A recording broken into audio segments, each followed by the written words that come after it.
Agar sizda uy, kvartira, dala hovli, yer uchastkasi, do'kon, ombor yoki ijaraga berilayotgan xonadon bo'lsa, bu video siz uchun juda muhim. 2026 yilda ko'chmas mulk egalari uchun qoidalar yanada aniqroq. Nazorat esa kuchliroq bo'lib bormoqda. Eng katta xato shuki, ko'pchilik uy o'zimniki, hech kim aralashmaydi deb o'ylaydi. Aslida esa kadastr, soliq, ijara, meros, ulush, rekonstruksiya va noqonuniy qurilish masalalarida e'tiborsizlik katta jarima, sud, sotuvning to'xtashi yoki mulkni rasmiylashtira olmaslikka olib kelishi mumkin. Men bugun sizga oddiy tilda amaliy misollar bilan tushuntiraman. Nimalar o'zgaryapti? Kimlar xavotir olishi kerak? Kimlar tinch bo'lishi mumkin? Qaysi hujjatlarni tekshirish shart va muammo chiqmasligi uchun hozirdan nima qilish kerak? Videoni oxirigacha ko'ring. Chunki ayniqsa ijaraga uy beradiganlar, uyini qayta qurayotganlar va kadastri eski bo'lganlar uchun juda muhim nuqtalar bor. Kanalga hoziroq obuna bo'ling, like bosing. Chunki bunday mavzular pulingizni, vaqtingizni va asabingizni tejaydi. Oldin ko'p holatda ko'chmas mulk bilan bog'liq masalalar qog'oz bor bo'lsa bo'ldi degan tamoyil asosida yurardi. Masalan, odamda eski kadastr hujjati bo'lardi. Uy maydoni taktu kvadrat metr deb yozilgan, lekin amalda uyning yoniga yana 32 kvadrat metr oshxona, ayvon yoki qo'shimcha xona qurilgan bo'lardi. Ko'p yillar davomida bunga hech kim jiddiy e'tibor bermagan. Soliq ham eski ma'lumot bo'yicha hisoblangan, sotmoqchi bo'lmaguncha yoki merosga o'tkazilmaguncha muammo bilinmagan. Endi esa asosiy o'zgarish shundaki, davlat tizimlari bosqichma-bosqich bir-biriga bog'lanmoqda. Kadastr ma'lumotlari, soliq ma'lumotlari, notarial bitimlar, ijara shartnomalari, kommunal xizmatlar va ayrim hollarda qurilish ruxsat hujjatlari elektron shaklda solishtiriladi. Bu nimani anglatadi? Agar sizning hujjatingizda kvartira 600 kvadrat metr bo'lsa, lekin amalda 75 kvadrat metrga aylangan bo'lsa, ertaga uni sotishda, garovga qo'yishda, meros qilib o'tkazishda yoki qayta baholashda savollar paydo bo'ladi. Ikkinchi muhim o'zgarish soliq masalasida. Ko'chmas mulk solig'i tobora ko'proq kadastr qiymati, mulkning turi, maydoni va foydalanish maqsadiga qarab aniqlanadi. Demak, hujjatda turar joy deb turib, amalda u yerda do'kon, ofis, go'zallik saloni yoki ombor ishlayotgan bo'lsa, soliq va ruxsat masalasida muammo chiqishi mumkin. Ayniqsa birinchi qavatdagi kvartirani biznesga aylantirganlar, xonadonini ofis sifatida ijaraga berganlar, hovlisining bir qismini savdo nuqtasi qilganlar ehtiyot bo'lishi kerak. Uchinchi o'zgarish ijara bo'yicha. Ijaraga uy berish ko'p odamlar uchun qo'shimcha daromad manbai. Lekin 2026 yilda og'zaki kelishuv. Har oy naqd beraverasiz degan tartib xavfli bo'lib bormoqda.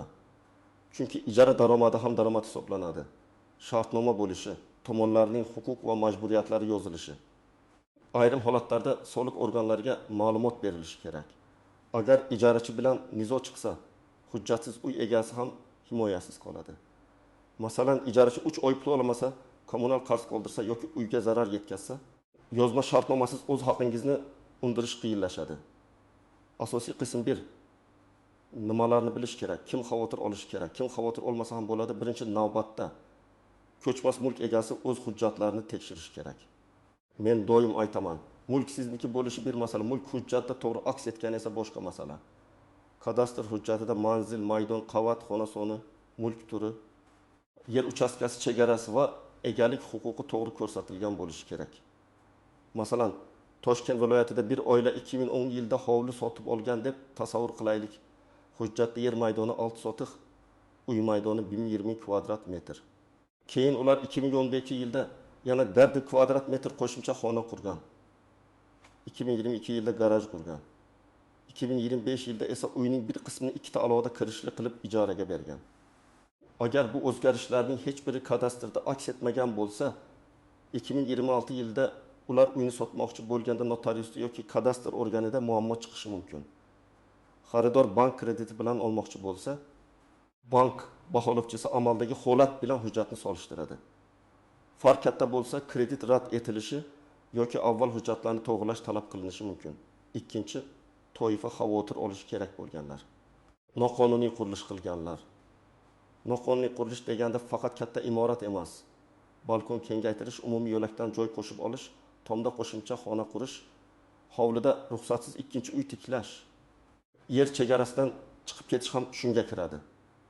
Ko'p odamlar qo'shnim ham qilgan, menga ham bo'ladi deydi. Lekin qo'shnining muammosi hali chiqmagan bo'lishi mumkin. Bu sizda chiqmaydi degani emas. Oddiy misol. Kvartira egasi 9 qavatli uyda balkonni yopib, xonaga qo'shib yubordi. Maydon 52 kvadrat metrdan 56 kvadrat metrga chiqdi. U yerga isitish tizimini ham olib kirdi. Ko'rinishda mayda ish. Lekin bu ish konstruktiv xavfsizlik. Umumiy uy mulki isitish tizimi balansi va kadastr maydoniga ta'sir qiladi. Agar ertaga yuqoridan suv oqsa, davrda yoriq paydo bo'lsa yoki sotuv paytida texnik ko'rik kerak bo'lsa, ruxsatsiz o'zgartirish muammoga aylanadi. 3-toifa ijaraga beruvchilar. Agar siz bir xonali kvartirani oyiga 3 million so'mdan ijaraga bersangiz, yiliga 36 million so'm daromad qilasiz. Bu pul kichik ko'rinishi mumkin, lekin soliq nuqtai nazaridan bu daromad. Agar shartnoma rasmiy bo'lsa, siz ijarachining shaxsini bilasiz, to'lov sanasi yozilgan bo'ladi. Kommunal xizmatlarni kim to'lashi aniq bo'ladi. Agar shartnoma bo'lmasa, ijarachi men bu uyda yashamaganman deyish ham mumkin. Yoki aksincha, siz uni chiqara olmay qiynalishingiz mumkin. Yana bir real hayotga yaqin misol. Uy egasi kvartirani talabalarga berdi. Og'zaki kelishuv, oyga 1 million so'm kommunal to'lovlar alohida. 3 oy yaxshi to'lashdi. Keyin 2 oy kechiktirishdi. Uy egasi kelib qarasa, gaz, elektr, internet bo'yicha qarz yig'ilgan, mebel shikastlangan. Agar shartnomada depozit, zarar uchun javobgarlik, to'lov muddati, chiqarish tartibi yozilmagan bo'lsa, uy egasi ko'p narsani isbotlashga majbur bo'ladi. 4-toifa meros va ulushli mulk egalari. Masalan, ota-onadan qolgan hovli 3 farzandga meros bo'lib qolgan. Hamma aka yashab tursin, keyin gaplashamiz deb yuradi. Yillar o'tadi. Aka uyni ta'mirlaydi, qo'shimcha quradi, ijara beradi. Keyin sotish kerak bo'lganda ukalar yoki opa-singillar o'z ulushini talab qiladi. Agar hujjatlar, ulushlar, kelishuvlar aniq bo'lmasa, bu katta oilaviy nizoga aylanadi. 2026 yilda notarial va reyestr tizimlari aniqroq ishlagan sari og'zaki kelishuv mulkiy masalada yetarli bo'lmaydi. Kimlar kamroq xavotir olishi mumkin? Agar sizning mulkingiz kadastrda to'liq ro'yxatdan o'tgan bo'lsa, hujjatdagi maydon amaldagi maydonga mos bo'lsa, hech qanday ruxsatsiz qurilish qilmagan bo'lsangiz, mulk solig'ini vaqtida to'lab kelayotgan bo'lsangiz, ijaraga bersangiz, shartnoma tuzgan bo'lsangiz, sizda xavf ancha kam. Lekin baribir yilga kamida bir marta shaxsiy kabinetingiz, soliq qarzingiz va kadastr ma'lumotlaringizni tekshirib turishingiz kerak. Birinchi nozik jihat. Kadastr hujjati borligi hamma narsa qonuniy degani emas. Ayrim odamlar eski hujjatni ko'rsatib, mana kadastrim bor deydi. Lekin savol shuki, u hujjat hozirgi holatga mosmi? Agar hujjat 2005 yilda berilgan, undan keyin u 2 marta kengaytirilgan bo'lsa, eski hujjat faqat eski holatni tasdiqlaydi. Yangi qurilgan qism rasmiylashtirilmagan bo'lishi mumkin. Ikkinchi nozik jihat yer uchastkasi chegarasi. Hovlili uy egalari uchun eng ko'p muammo aynan chegaradan chiqish bo'ladi. Masalan, davor 20 sm qo'shni tomonga siljigan yoki yo'l tomondan 50 sm joy qo'shib olingan. Ko'rinishda arzimas. Lekin sotuvda geodezik o'lchov qilinganda bu aniqlansa, qo'shni bilan nizo yoki davlat yerini egallash masalasi chiqishi mumkin. Ayniqsa yangi xaridor men muammoli uy olmayman deb bitimdan voz kechadi. 3-nozik jihat. Turar joydan noturar joy sifatida foydalanish. Agar kvartirada tinchgina repetitorlik qilsangiz, bu bir masala. Lekin odamlar kirib chiqadigan salon, do'kon, mini ofis ishlab chiqarish, ombor yoki shovqinli xizmat ko'rsatish joyi ochsangiz, qo'shnilar shikoyat qilishi mumkin.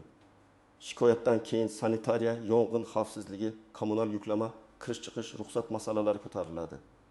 Demak, mulk sizniki bo'lsa ham, undan foydalanish tartibi umumiy qoidalarga bo'ysunadi. 4-nozik jihat kommunal to'lovlar va hisoblagichlar. Uy egasi men soliqni to'lasam bo'ldi deb o'ylaydi. Lekin elektr, gaz, suv hisoblagichlari kim nomida? Qarz bormi? Plomba buzilmaganmi? Noqonuniy ulanish yo'qmi? Bular ham muhim.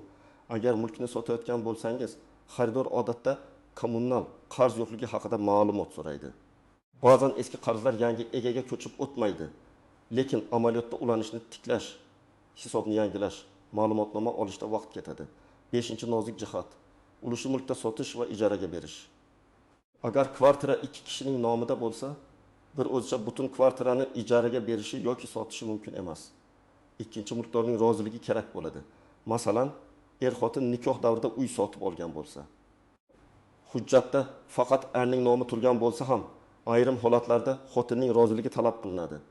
Bu masala keyinchalik sudda bitimni bekor qilishgacha borishi mumkin. 6-nozik jihat hadya va oldi sotdi o'rtasidagi farq. Ba'zi odamlar soliq yoki xarajatdan qochish uchun oldi sotdini hadya qilib rasmiylashtirmoqchi bo'ladi. Lekin hadya qilinsa, pul berilganini isbotlash qiyin. Ertaga nizo chiqsa, men pul to'laganman degan gap hujjatda ko'rinmaydi. Shuning uchun mulkiy bitimlarda har bir hujjatning huquqiy oqibatini tushunish kerak. 7-nozik jihat eski ishonchnoma bilan harakat qilish. Uy egasi chet elda qarindoshiga ishonchnoma bergan. Ishonchnoma muddati tugagan yoki unda sotish huquqi yo'q, faqat hujjat yig'ish huquqi bor.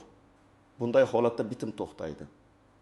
2026 yilda elektron tekshiruvlar kuchaygani sari ishonchnoma, vakolat, shaxsni tasdiqlash, taqiq va garovlar tezroq aniqlanadi. Bu yaxshi, chunki firibgarlik kamayadi, lekin beparvo odamning ishi ham cho'ziladi. 8-nozik jihat mulkka qo'yilgan taqiq, garov yoki ijro hujjatlari. Ba'zan odam uyini sotmoqchi bo'ladi. Notariusga borganda esa mulkka taqiq qo'yilgani ma'lum bo'ladi. Sabab eski kredit, aliment qarzi, sud qarori, soliq qarzi yoki ijro ishi, egasi buni bilmasligi ham mumkin. Shuning uchun bitimdan oldin mulkning toza ekanini tekshirish juda muhim. Birinchi qadam, kadastr ma'lumotlarini tekshiring. Davlat xizmatlari markazi, vakolatli kadastr organlari yoki elektron xizmatlar orqali mulkingiz bo'yicha ma'lumot oling. Hujjatdagi manzil, maydon, yer o'lchami, mulk turi va egalar ro'yxatini amaldagi holat bilan solishtiring. Agar uy 1 kvadrat metr deb yozilgan, amalda 1 kvadrat metr bo'lsa, buni keyinga qoldirmang. Ikkinchi qadam, soliq qarzini tekshiring. Soliq organining shaxsiy kabineti, mobil ilovalar yoki mahalliy soliq inspeksiyasi orqali mol mulk solig'i va yer solig'i bo'yicha qarzdorlik bor yo'qligini biling. Agar qarz bo'lsa, uni to'lab kvitansiyani saqlang. Ba'zan 7000 yoki 1000 so'mlik eski qarz ham hujjat olishda, sotuvda yoki boshqa jarayonda ortiqcha vaqt yo'qotishga sabab bo'ladi. Uchinchi qadam, ijaraga berayotgan bo'lsangiz, shartnoma tuzing. Shartnomada tomonlarning pasport ma'lumotlari, manzil, ijara muddati, oylik to'lov sanasi, depozit miqdori, kommunal to'lovlarni kim to'lashi, uy jihozlari ro'yxati. Zarar yetkazilsa qoplash tartibi va shartnomani bekor qilish shartlari yozilsin. Men alohida maslahat beraman. Uy topshirilayotgan kuni dalolatnoma tuzing.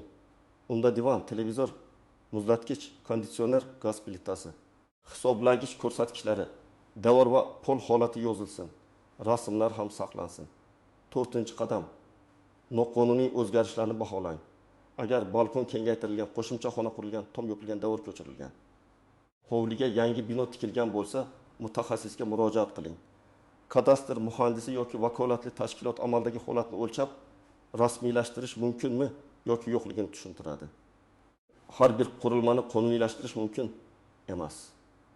Masalan, umumiy foydalanish joyini egallash, xavfsizlikka zarar yetkazadigan konstruktiv o'zgarish, qo'shni huquqini buzish rasmiylashtirilmasligi mumkin. 5-qadam. Qo'shnilar bilan chegara masalasini aniqlang. Ayniqsa hovli bo'lsa, devor, yo'l ariqlar, kirish joyi, umumiy yo'laklar bo'yicha nizoli holat bormi? Tekshiring. Agar qo'shni bilan kelishmovchilik bor bo'lsa, sotishdan oldin hal qilgan ma'qul. Chunki xaridor nizoni bilib qolsa, narxni tushiradi yoki butunlay voz kechadi. 6-qadam, mulkni sotishdan oldin hujjatlar papkasini tayyorlang. Unda kadastr hujjatlari, mulk huquqini tasdiqlovchi hujjat, oldi sotdi yoki hadya shartnomasi, meros guvohnomasi bo'lsa uning nusxasi, soliq qarzi yo'qligi bo'yicha ma'lumot, kommunal to'lovlar bo'yicha oxirgi kvitansiyalar, ulushdoshlar roziligi. Turmush o'rtog'i roziligi kerak bo'lishi mumkin. Hamma narsani oxirgi kuni yig'mang, chunki bitta yetishmayotgan hujjat bitimni bir necha haftaga cho'zadi. 7-qadam, meros masalasini cho'zmang. Agar yaqin qarindoshingizdan mulk qolgan bo'lsa, keyin rasmiylashtiramiz deb yurmang. Meros huquqi, muddatlar, boshqa merosxo'rlar roziligi, ulushlar masalasi bor. Qanchalik kechiksangiz, shuncha ko'p odam hujjat va nizo paydo bo'ladi. Ayniqsa merosxo'rlardan biri chet elda bo'lsa yoki vafot etgan bo'lsa, jarayon yanada murakkablashadi. 8-qadam, mutaxassisdan yozma maslahat oling. Og'zaki maslahat yaxshi, lekin murakkab holatda yurist, arius, notarius, kadastr mutaxassisi yoki soliq maslahatchisi bilan aniq hujjatlar asosida gaplashing. Qo'shnim shunday qilgan ekan degan tajriba sizning holatingizga mos kelmasligi mumkin. Har bir uy Har bir yer, har bir bitimning tarixi boshqacha. 9-qadam. Barcha to'lov va kelishuvlarni iz qoldirib qiling. Agar ijarachi pul o'tkazsa, bank orqali o'tkazgani yaxshi. Agar oldindan pul olsangiz, tilxat yoki shartnoma bo'lsin. Agar ta'mir uchun usta yo'llasangiz, kamida yozishma, smeta va to'lov isboti saqlansin. Ertaga nizo chiqsa, men aytganim emas, hujjat gapiradi. 10-qadam. Har yili bir marta mulk auditi qiling. Bu qiyin narsa emas. Bir kun vaqt ajrating.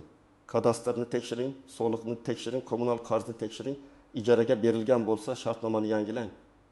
Sug'urta kerakmi yo'qmi o'ylang. Qo'shimcha qurilish bo'lsa, ruxsatini ko'rib chiqing. Shunda muammo katta bo'lib ketmasdan oldin uni ushlaysiz. 2026 yilda ko'chmas mulk egalari uchun eng asosiy qoida shuki. Mulk hujjatda qanday bo'lsa, amalda ham shunday bo'lishi kerak.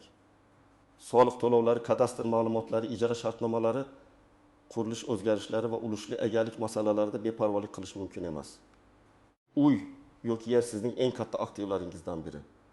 Uni himoya qilish uchun hujjatlarni tartibga keltirish, qarzlarni tekshirish va har bir kelishuvni rasmiylashtirish kerak. Agar sizda kadastri eski uy, ijaraga berilgan kvartira, meros bo'lib qolgan hovli yoki ruxsatsiz qo'shimcha qurilish bo'lsa, bu ishni kechiktirmang. Bugun tekshirganingiz ertangi katta xarajatdan saqlaydi. Kommentariyada yozing. Sizning mulkingizda eng katta xavotir qaysi masala?